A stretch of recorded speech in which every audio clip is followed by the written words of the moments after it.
Hokejisti musia zobrať opäť kalkulačky, aby zistili, či postupia. Francúzsky tenista sa postaral o ďalší nevydaný škandál.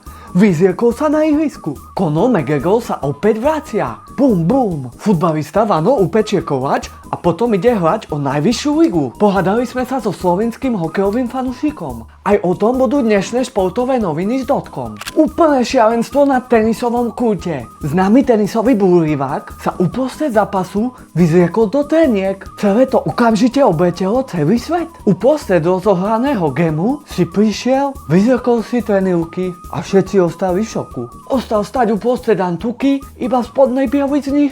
Hamba! Conor McGregor sa opäť vracia do klietky. Tentokrát jeho super bude Max Holloway. Kedy dostane poriadneho supera, asi mu musím ja dať jednu na banjo. Futbalový zvolen žil krásnou rozprávkou, až kým sa rozprávka neskončila smutným koncom.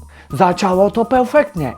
Vyhrali 1-0 doma vo Zvolene nad profesionálmi. No potom prišla krutá realita a prehrali 3-0 s Komárnom v Komárne. Bohužiaľ, zazvonil zvonec a rozprávky je koniec. No aj tak, klobúk dole, že taký pekár, stavbal, cukrár a tak ďalej, čo nie sú profesionálni futbalisti, to dlhodobo konkurovať. Opýtal som sa slovinského fanúšika, že aký je rozdiel medzi Slovenskom a Slovinskom. Toto mi povedal.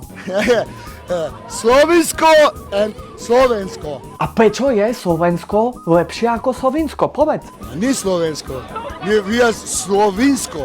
Nie Slovinsko. Slovensko som povedal. Je Slovinsko i Slovensko. Slovensko i Slovakia, Slovinsko i Slovenia. Daj pokoja, Slovensko. Toľko na dnes zo sveta športu. A ak chceš aj na budúce, daj like. Dovidopo. Easy.